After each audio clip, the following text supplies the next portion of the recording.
I hate to be the bearer of bad news, but honestly, at this point, if NASIENS isn't your best boy, you're just wrong.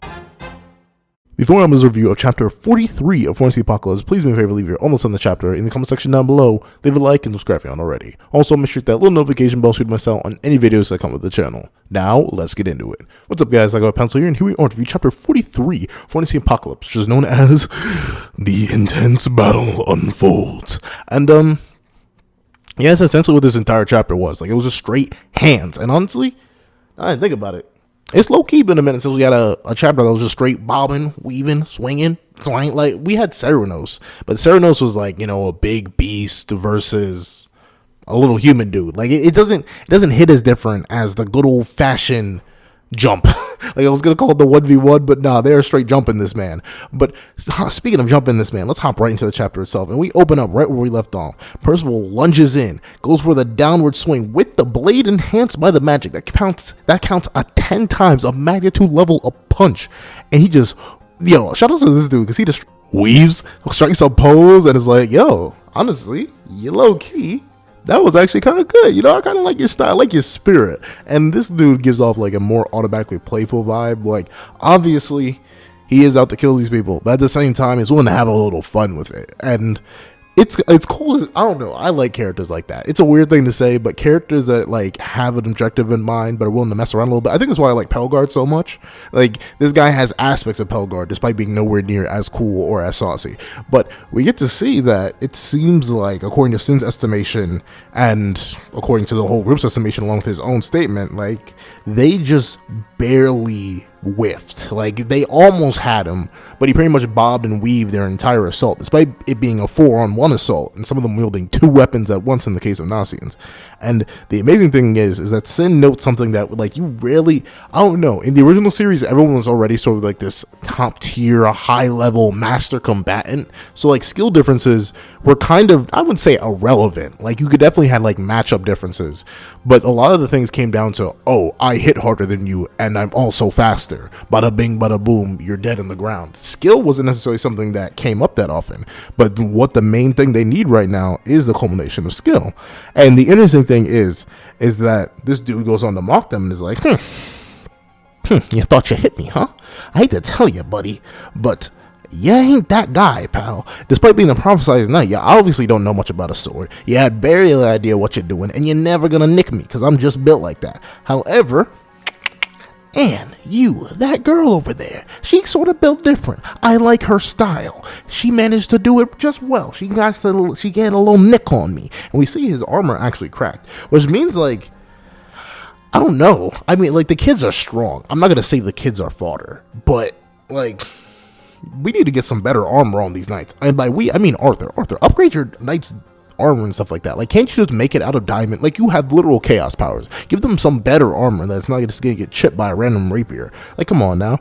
And it seems interesting that, like, the dude straight up calls out NASIENS, like, and you know what, NASIENS, you seem to have some skill too, because you're best boy, but you just ain't strong enough. And that's honestly, like, something that I noticed originally. Like, NASIENS was definitely going to be a more so support character, but then this chapter came along and said, wait a minute, let's talk about that one. But we'll get into that. And we get to see that, like, I like clowning on Donnie, which is the next guy, and I will, just so along with this dude, because he doesn't even mention Donnie. Like, you gotta know how much that hurts, Donnie. Like, imagine you're fighting this super crazy, super powerful, super awesome dude, and like, he compliments and or praises and or at least comments on the rest of your squad, but you, the last person left, who he makes almost dead eye contact with, he doesn't say anything about. Like, that had to hit on a personal deep level. And you can see him with like how upset Donnie is. Like, come on, man, no comment on me. And it seems interesting that all these characters, like, they're kids. So they probably, like, despite knowing that they have to kill or be killed, like, they still have their little childish reactions to the whole scenario. Like, they're all complaining about things that are really totally irrelevant to the situation at hand. Like, who cares about hitting like, Anne's worried about getting hit as a girl, Donnie's mad about not being commented on, and Percival's being mad about being called a kid. Like, y'all, he's definitely trying to kill you. You need to focus up. Please don't do this. NASIENS is the only one who's taking this situation seriously, because Nasien's, he's just the best. Like, I hate to say it, like, Pelgar's still the best, but as I've said before, Nasien's just a smooth runner-up. From the minute this man was introduced, he's been a demon, and I'm so happy. Well, I wish he was a demon, but you know what I mean. He's just a different type of breed, and I love that. But then we get to see that this dude, honestly, like, shows off. He's eventually like, okay, I like the strat. You picked us off, you let those decoys out there to trick our magical senses, and you split us up. I found you first, you're gonna isolate me, and you got this near little branch that we can fight on, so you have the high ground. You know what? It's a half decent strategy. However, you're just not that guy, pal. You're not that guy. Because this dude leaps straight into the air, and then he drops off these weird little beads of stuff.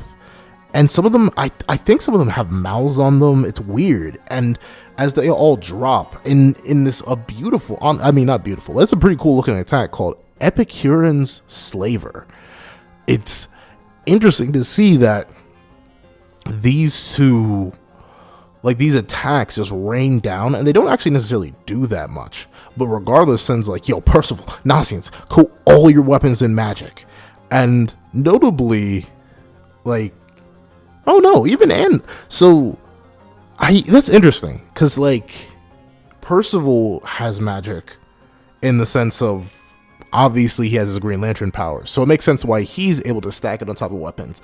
Donnie has levitation magic though, but it appears like, if I'm not mistaken, if I'm not fooling my eyes right here, even Donnie manages to, oh no, see, Percival is lending Donnie his magic, and I think the thing is, Percival's lending Donnie his magic, but it seems like Anne is manifesting magic on her own. We already know Nasiens can cover his weapons in magic. That's something we understand. But Anne also seems to be manifesting her own magic that's not directly linked to Percival, because no mini Percivals are popping out of her weapon. I don't think so. So that's actually honestly kind of interesting. Does Anne have a second attribute to her magic? Is like the whole true seeing thing maybe just like a sub ability, and then she has something else? I don't know. This may just be raw magical energy though, because it'd be like that and it'd be like that sometimes. And then we get to see that this weird rain coming down, this weird rain magic soaks into them, and they're all disgusted. But notably, we see the boy Nasiens, he takes a quick, okay, that was more than a quick, but he takes a quick lick of the magic, and he, interestingly enough, manages to stay like the most refined out of all of them. Like, they're all confused by the rain and getting soaked in. Meanwhile, Nasiens is just staying calm, and the dude leaps back down, and with a single slice into the ground, he ended up like splitting the entire branch they're on. And I know this may have something to do with his magic, but it's interesting that he managed to split it so cleanly. I wonder if that's supposed to signify that he sliced all the parts at the same time, and he just moved so fast that we didn't see it, and or the idea of his magic, which is revealed to weaken things. But then we get to see, yeah, okay, so even Nasiens confirms that no, it wasn't just a sword there, and it appears that the tree begins to fall down. But this man Donnie, he is built just a slight bit different than the rest, right? Because with like a slight Percival amp, which is what I'm just gonna start calling it, that a slight Percival amp, he manages to hold the entire tree branch that they're standing on by himself. All these multiple individual parts all on his own. I think that's pretty impressive for Donnie. Like, for a person who was like struggling to lift up one person, leave him hanging for a second, for him to be able to lift up all this mass while people are standing on these same masses, including a dude in heavy armor, like, okay, Donnie, level up. And then we see that this dude is like, wow, y'all guys maybe are built a little bit different. But he walks up and sort of just like lightly pats, like he bops this young boy on the chest, but it's not anything so serious as like he should be screaming in pain. But we see after that punch left some serious damage on Donnie, like he's straight bleeding out of the light tap, and the tree almost begins to fall down, but to the point where Donnie's still able to maintain it slightly. And it seems like when Percival goes in to save him, he's moving a bit slower than he was before. Notably, all the guy could do to stop Percival before was dodge him. He weaved a little bit. Meanwhile, not only does he dodge, but he manages to get an attack in on Percival in the same motion. And Percival, just like Donnie, takes an extreme amount of damage from that hit. And we see Sin try to like motivate Percival to use his magic to give everyone flight in order to take the burden off of Donnie. But instead, it seems like both Donnie and Percival are sort of out of it because of the guy's magic. And the interesting thing is that this guy, he like, I love how almost weird he feels. Not necessarily weird, but he feels so like mystic and mysterious, right? Because he mentions their leader's motto, which is be certain and be fast. But he mentions his own motto, which is make it a gourmet delight. And I wouldn't like, does this do much on people? Like, is that what he's about? Or is he like just talking about in the battle sense? I don't know. This guy seems mad ominous, if you know what I'm saying. Because then he shows off that his magic is a degenerate spell, and it's called Wither. Stone, metal, wood, or flesh. One bolt of magic, and it loses all its strength and durability. And all of it? Like all of it. What are the limits of this magic? What can we do? Can you control it so only certain things lose their potency? Like, could you soak an entire area, but choose which droplets have the effect and which don't? Because, like, I'm not gonna lie to you, that ability, once again, like, Arthur's knights, despite not being, like, the physically strongest beings out there, in the hands of the right person, their abilities could be very, very, very useful. Like, imagine if, in the midst of fighting someone, you're throwing hands with them, and suddenly you like slap them on the chest, and they're covered in this wither magic, and suddenly whatever clothes they're wearing, whatever armor they're wearing starts to deteriorate. Then you soak them again, and you soak them again, you soak them again, and bit by bit their durability and their strength just slowly fades away. Meanwhile, you're staying at tip-top shape. Even if you're taking a little bit of damage from them, you being able to stand there and take the hits good is way better than your opponent who's literally withering away and dying. Like, that's pretty darn impressive if you ask me. You know what I'm saying? No, but seriously, like, that magic in the right hands is demonic levels of strong, and it's unfortunate that it's strapped down to such a weak individual. It's the same thing with Ardberg's magic. Like, bro, like, the ability to revert someone's age back, like, yo, I said it once and I'll say it again. If chaos is like the almighty, I'm rocking with it. Come on now. But seriously, it's super cool to see this. But unfortunately, this dude ran into the wrong one, because it seems like NASIENS, who this dude goes after next, is able to like keep up. Like, NASIENS is blocking, swinging, going back and forth to this dude, and he makes the same claim as before, like, bro, you're good. I'll admit your sword skills are pretty impressive, or your dagger skills, or whatever. However, you just can't match to my full strength. And he goes for a swing, and just bam, NASIENS' hat goes flying, and NASIENS is perfectly fine. Like, yo, this panel where he has like this dude's fist just buried directly in his face, and he's just unflinching, uncaring, like, yeah, I'm sorry, I'm just that guy. By the way, I'm so happy I could test out this drug in battle.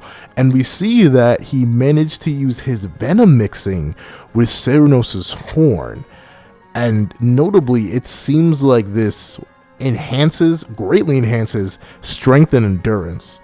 And the thing is, it seems like not only did this just completely negate the effects of the Wither spell, which means, like, I wonder if that means, that makes me wonder if you can power up past the initial effects of the spell. Like, say you're fighting Meliodas in base, and Meliodas suddenly goes Demon Mark.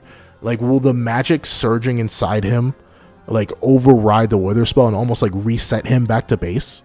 Or is it just that NASIENS was able to neutralize it with, like, a counter agent? I wonder, because, I mean, it would make Wither not as good, but even still, like, just return to fighting with the same Wither while they're stronger. But regardless, it seems like NASIENS not only managed to get this physical amp, he's able to just casually eat a full-on punch from this guy, but on top of that, he manages to just instantly fire back out a mist.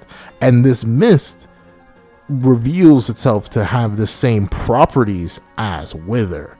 And the interesting thing is that this dude instantly gets this understanding of, wait a second, you had the same properties of my Wither. And before you could even question it properly, Percival comes out the clutch and says, oh, BT dubs, any poison my boy NASIENS intakes, he can make his own. And he just, like, Percival using his magic enhanced blade through the Wither debuff, I guess, manages to just straight slash directly through this dude. And homeboy just falls, like straight falls to his death. Well, maybe not his death. I think he just falls. I don't think he's actually dead. Like, I'm not gonna lie. I feel like that'd be kind of a weird way for him to go out. And it's oddly specific that we don't see him hit the ground. And shout out to Donnie for still holding up that darn tree branch. But regardless, yeah, the gang's looking pretty strong. And NASIENS, like, ironically enough, that's just the end of the chapter. Like, as much as I love Fortnite the Apocalypse, it be ending in some, like, weird, unorthodox spots. I ain't gonna lie to you. Like, sometimes I'll be like, is this how we're rocking? Like, this is what we're doing today, huh? I mean, all right, because all the chapter ends on is Sin saying, like, well, this is gonna be a long day. And, like, he's right, but Sin, come on now, put some more hype behind it, put some more energy, my boy. Come on now, hype yourself up a little bit better. But we see that through this, NASIENS just got a whole new amp. And, like, notably, NASIENS, as we know, can mimic the effect of anything he intakes on himself or by himself. So after intaking the Ceranos horn, he doesn't need more Ceranos horn to mimic or create the effects of the Ceranos amp. And this amp took NASIENS, someone who was admittedly probably next to Donnie the physically weakest of the group, to just casually eating a punch from an assassin tier holy knight to the face, no damage at all. So what if we were to just, like, slip a little bit of that in Percival's drink, if you know what I'm saying? You know what I'm talking about? Like, he could be a little bit snap. He could be a little bit crazy. You know what I'm saying? Imagine we were to slide that, like, the amps and debuffs that NASIENS can do. He's just an insane character. Like, he can make himself physically relevant by using the Ceranos amp. He can straight wither away opponents quite literally with the new Wither amp he has. Like, and notably, I thought NASIENS would only be able to, like, mimic the effects of poisons that were non-magical. Like, he would have to intake, like, a natural poison and then he could spit it back out. But no, he can literally just ingest any sort of poison or toxin or debuff or anything like that, and he can just instantly mimic it. Like, he realized it took him no time to adapt to Wither too. Like, he took one and then bada bing bada boom, he's throwing it out in arguably a more potent stream in pure mist than the original wielder of it did. So much to the point that the armor of the original wielder just cleaved like butter to a debuff Percival. That is insane. But yeah, honestly, for a chapter that was mostly battle, I actually do really enjoy it. Mainly because it puts a spotlight on one of my favorite characters in the entire series so far. Like, NASIENS, he's my best boy for a reason. Always happy to see him shine and get his due diligence done in. Like, this man's a menace. Happy to see it. It's cool to see Anne get some hype. I'm not gonna lie. Like, especially with the way she was acting like a chapter or two ago.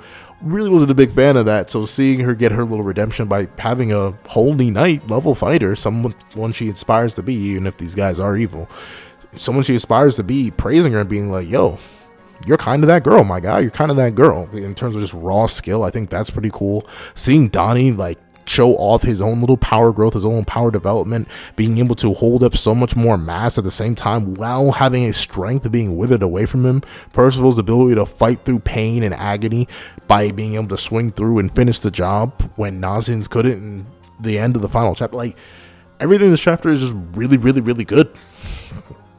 I don't have a problem with it. It's great. I wish it had a less awkward ending where it just snapped, but I'm intrigued. Next week we're probably just gonna get the other knights noticing that one of their own died, because I feel like they're probably gonna swarm here now that I think about it, because they should all notice that one of their own fell, even in this Twisted Wood Forest, considering he should have a much higher, like, magical pressure than any of the little mini Percivals. So I'm excited to see what happens next. If we keep running the ones with these guys chapter after chapter, that's fine.